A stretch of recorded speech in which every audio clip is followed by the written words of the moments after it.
이른 아침에 큰 소리로 자기 이웃을 축복하면 도리어 저주같이 여기게 되리라. 다투는 여자는 비 오는 날에 이어 떨어지는 물방울이라. 그를 제어하기가 바람을 제어하는 것 같고 오른손으로 기름을 움키는 것 같으니라. 철이 철을 날카롭게 하는 것 같이 사람이 그의 친구의 얼굴을 빛나게 하느니라. 무화과 나무를 지키는 자는 그 과실을 먹고 자기 주인에게 시중드는 자는 영화를 얻느니라. 물에 비치면 얼굴이 서로 같은 것 같이 사람의 마음도 서로 비치느니라. 스올과 아바도는 만족함이 없고 사람의 눈도 만족함이 없느니라. 도가니로 은을, 풀무로 금을, 칭찬으로 사람을 단련하느니라. 미련한 자를 곡물과 함께 절구해 놓고 공의로 찌을지라도 그의 미련은 벗겨지지 아니하느니라. 내 양떼의 형편을 부지런히 살피며 내 소떼에게 마음을 두라. 대저 재물은 영원히 있지 못하나니 면류관이 어찌 대대에 있으랴. 풀을 벤 후에는 새로 움이 돋나니 산에서 꼴을 거둘 것이니라.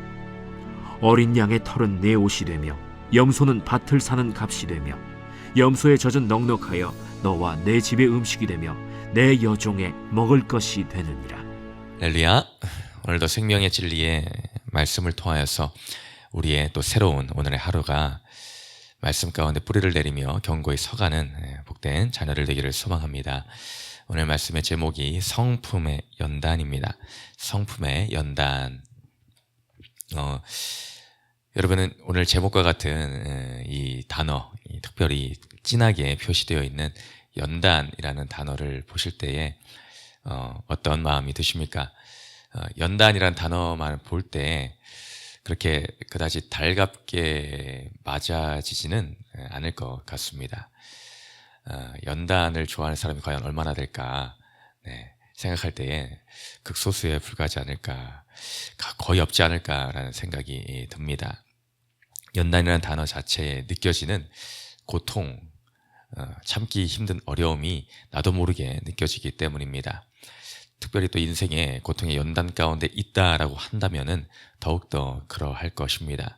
대체 연단이라는 단어는 언제 끝날까라는 생각이 나도 모르게 들 수 있을 것 같습니다. 저 누가 연단은 언제까지이다 라고 딱 정해주는 경우는 대부분 없기 때문에 더욱 그럴 것 같습니다. 대체 언제 끝날까? 하나님만 아시는 부분이 또한 있습니다. 오늘 특별히 또 성품의 연단이라는 표현이 나옵니다. 각자 각양각색의 모양이 개개인마다 다른 성품이라는 것이 존재를 합니다. 스스로 생각해 볼 때에 내가 가지고 있는 성품에 대해서 여러분은 얼마나 만족을 하고 계십니까?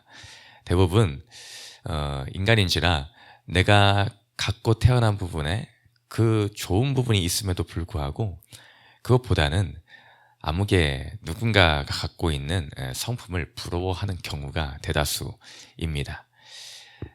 내 스스로의 장점을 발견하기보다는 내가 가지고 있는 성품은 연약해 보이기만 하고 작아 보이기만 하고 나도 저런 성품을 가지고 싶다라는 그런 때로는 시기의 모습들이 나도 모르게 생기기 마련입니다.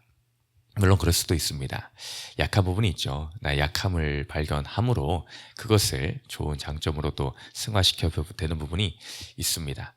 또 하나님도 그것을 바라는 부분도 있을 거입니다. 근데 내 안에 그런 성품이라는 부분을 하나님이 허락을 해주신 것이죠. 기본적인 베이스는 하나님이 나에게 개개인에 맞는 필요한 달란트로서 성품을 주셨습니다. 그럼 우리는 먼저는 감사해야 될 것입니다.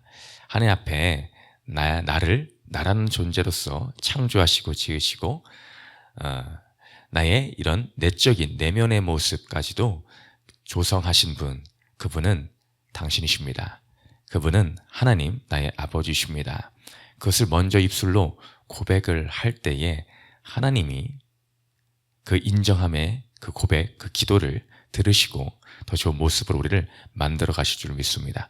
그러나 안타깝게도 하나님이 주신 것인데 우리의 죄인 결과로 말미암아 그 온전한 성품의 그 부분이 때로는 모날 수 있고 때론 이리저리 마구 삐쭉빼쭉 튀어 나오고 환경에 또한 영향으로 말미암아 오염된 모습으로 변질되기 때문에 문제가 발생하는 것입니다.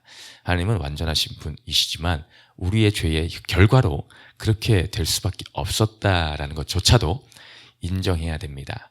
그러니 나의 창조주, 나의 온전한 모습을 지으신 그 하나님 앞에 나아가야 됩니다. 물건에 문제가 생기면 그것을 만든 사람에게 가지고 가는 것이 가장 현명한 태도입니다. 그러니 나의 모든 것을 아시는 그 하나님, 나의 머리끝부터 발끝까지 머리카락 한 털까지도 새 신바 되신 그 하나님, 나의 머리 인생을 계획하고 이끌어 가시는 그 하나님 앞에 나의 그 모난 부분과 나의 상처 입은 부분과 그 모든 부분을 인정하며 나아가야 됩니다. 그때 주님은 치유하시고 주님이 아름다운 모습으로 바꿔가실 줄을 믿습니다. 또한 그와 더불어 우리에게 그 모난 부분과 아픈 부분과 단련돼야 될 부분과 다듬어야 될 부분이 있는데 그것을 치료할 수 있는 방법의 수단으로 하나로 눈에 보이는 것을 허락하신 것이 있습니다. 여러 가지가 있겠지만 가장 뛰어난 나를 연단할 재료는 사람입니다. 오늘 말씀의 시작이 17절 읽은 부분의 시작이 철을 연단한다라고 합니다. 무엇입니까? 철을, 그죠? 철이 연단한다 라고 나와 있습니다. 그와 마찬가지의 원리를 담고 있더라. 그것은 바로 그러니 사람은 사람으로 연단된다 라는 것입니다. 하나님이 우리를 연단시킬 때에 내 옆에 누군가를 두셨다라는 의미입니다. 그러므로 철을 결국에는 날카롭게 그 연단의 과정을 통해서 날카로운 도구와 날카로운 무기로 쓰임받기에 합당한 모습으로 빚어가듯이 결국엔 사람이 그의 친구의 그 존재를 통하여서 오늘 표현해보면 그 얼굴을 빛나게 하더라. 연단을 시킴으로 그의 얼굴에서 광채가 나는 모습으로 변하게 되더라라는 것을 표현해주고 있는 것입니다. 이런 과정은 물론 쉽지 않습니다. 연단은 쉽지를 않습니다. 갈리고 깎이고 풀무에 들어가고 그에 따른 고통이 수반되는 것은 당연한 일입니다. 누가 그걸 쉽다라고 하겠습니까? 근데 그것을 통하여서 우리는 압니다. 풀무불에 한번 들어갔다 나오고 망치질을 당하고 톱질을 당하고 사포질을 당하고 나면은 나중에는 멋진 연장이 나온다라는 그 사실을 대장장이는 알고 있습니다. 우리 인생의 대장장이가 하나님이시죠. 하나님은 가장 잘 알고 계십니다.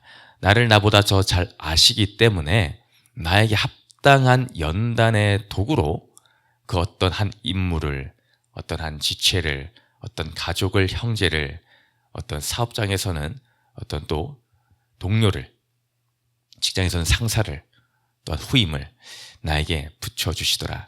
그것을 통하여서 나의 얼굴을 빛나게 완성시켜 가실 대장장이 되신 하나님의 뜻이 분명히 있으시기 때문입니다. 하나님은 그것을 알기에 우리에게 그것을 허락을 하신 것입니다. 그러나 우리는 당장에 눈에 보이는 결과물이 없기 때문에 여전히 불순물이 가득한 그 모습밖에 보이지 않기 때문에 막막하고 막연할 따름입니다.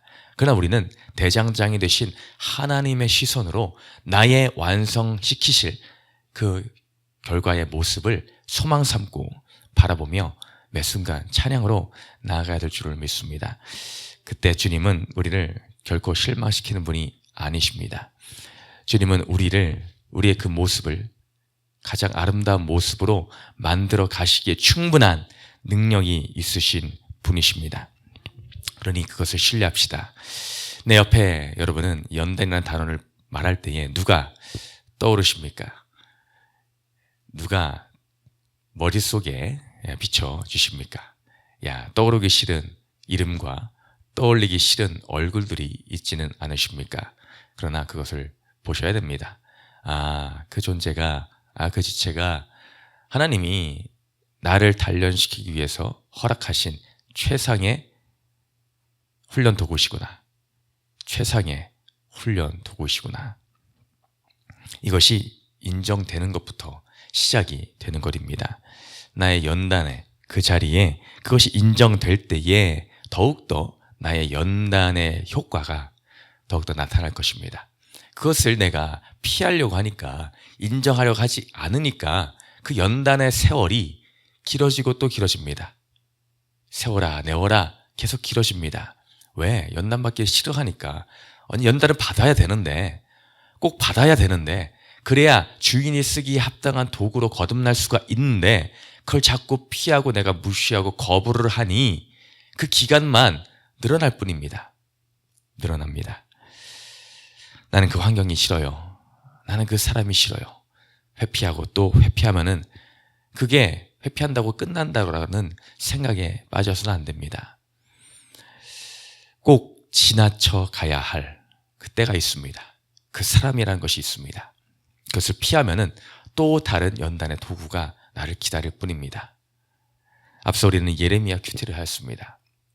예레미야 큐티 말씀에서 그 연단의 바벨론의 그때를 하나님이 허락하셨는데 그것을 피하고자 하는 마음이 들어서 그때 나타난 한 가지 눈에 보이는 비유로 예레미야를 통해서 하나님이 계시해 주셨죠. 나무 멍에 그것을 보여줄 때에 그것이 싫어서 거짓 선지자가 그것을 꺾어버렸습니다. 그러니 어떻게 됩니까? 다음에는 쇠멍에를 가지고 가라 라고 하십니다. 나무멍에라는 연단을 피하고자 하니 쇠멍에가 기다리고 있더라. 그러니 여러분이 지금 당하고 계시는 그 연단이 있으십니까? 그것을 피하려고 꺾어버리시다가는 더 힘든 쇠멍에가 기다리고 있을 수가 있습니다. 그러니 우리는 지금 나에게 허락하신 하나님의 연단에 감사하며 이 정도로 나의 연단의 수준을 허락하신 주님께 감사드리며 그것을 달갑게 허락하신 그 연단의 자리를 인정하고 순복하고 나아갈 때에 그때 우리는 결과적으로 하나님이 기뻐하시는 아름다운 도구로의 모습으로 빛나는 얼굴로서 변화되게 될 줄을 믿습니다. 그러니 그 지체를 나에게 붙여주신 지금 떠오르는 그 지체를 감사히 여기십시오. 나를 위해서 고생해 주셔서 감사합니다. 나를 위해서 오늘도 수고하여 주셔서 감사합니다. 나를 아름답게 만들어갈 그 도구가 당신이군요. 감사합니다. 그 지체의 얼굴을 볼 때에 이렇게 우리는 마음이 변화되기를 축복합니다. 그때 우리는 그 연단을 더욱더 넉넉히 이길 힘까지도 하나님이 주실 줄을 믿습니다. 우리에게는 감당할 만한 시험밖에는 주님은 허락하지 않는다라고 하셨습니다. 그러니 그것을 내가 감사함으로 받아들이면 버릴 것이 없습니다. 감사함으로 받으면 버릴 것이 없습니다. 그러니 그것을 내가 감사로 고백할 때에 이길 수 있는 능력도 주님이 부어주실 줄을 믿습니다. 모든 성경의 인물들도 이와 동일합니다. 모두가 연단의 때를 거치고 나니 하나님이 그들을 더욱더 귀하게 사용하시는 모습을 보시게 됩니다. 모세의 인생이 어땠습니까? 그대로 두고 사용할 수가 없어서 40년의 광야의 길 장인 밑에서 생활하게 하심으로 그가 깎아지고 녹아져서 노년의 80세가 되어서 하나님의 뜻대로 사용하기 위해 지도자로 삼아 주십니다. 혈기왕성하고 내가 할 수 있다라고 자만하며 자신할 때는 사용하지 않으시다가 깎아지니 그를 쓰십니다. 또한 야곱이 어떻습니까? 거짓말쟁이 사기꾼 야곱이니 그에게 라반이라는 더 심한 멍에에 외삼촌을 붙이셔서 그가 녹아지게 만드십니다. 그를 이스라엘로 바꿔 가십니다. 또한 요셉은 어떻습니까? 자기 자랑으로 충만했던 그 요셉, 형들의 마음은 알아주지 못하고 지 자랑만 하던 그 인생을 주님은 어떻게 사용하십니까? 그를 형들의 손에서 종으로 팔려 그의 연단의 때를 허락하십니다. 그러고 나서는 총리로 그를 쓰십니다. 또한 자기 자랑 프라이드로 가득했던 사도 바울, 과거 사울의 모습은 어땠습니까? 그를 하나님이 꼬꾸라뜨리십니다. 그를 만나셔서 눈이 멀게 하시고 온전히 주님만을 붙들게 하는 인생으로 변화시키십니다. 누구나가 다 예외 없이 이러한 때가 있습니다. 하나님 앞에, 말씀 앞에 꼭 꾸라져야 될 그때가 있습니다. 나의 자존심과 나의 교만함이 꺾어져야 될 그 시련의 때가 있습니다. 우리는 그 연단의 시간을 잘 감당함으로 그때를 통하여 그리스도의 이름의 영광이 드러남을 고백하며 믿음 가운데 오늘의 연단의 그 시간을, 그때를 잘 감당함으로 주님의 이름의 은혜가, 기쁨이, 영광이 나타나게 되는 저와 성도님 되시기를 주님의 이름으로 축복드립니다. 두 번째 질문 읽고 마치겠습니다. 시작. 나의 마음을 비춰주는 공동체를 통해 보게 되는 나의 왜곡된 마음은 무엇입니까? 기도합니다. 사랑과 은혜가 풍성하신 하나님 아버지, 오늘 나를 사랑하셔서 인생 가운데서 그냥 버려 내팽겨 두지 않으시고 내가 너를 연단해서 사용해야 되겠다, 내가 너를 사랑하기에 너를 써야 되기에 내가 너를 고난의 풀무에 넣어야 되겠다, 나는 그 시간을 허락하여 주심에 감사드립니다. 내 옆에 허락하신 가족, 지체들이 있습니다. 사람을 통하여서 연단시켜 주신다 하셨습니다. 주님, 내 마음에 깎아져야 될 부분, 모난 부분이 무엇입니까? 내 지체의 수고를 떠올리며 감사함으로 그 시간을 지나가게 하여 주시옵소서. 감사드리며 예수님의 이름으로 기도드렸습니다. 아멘.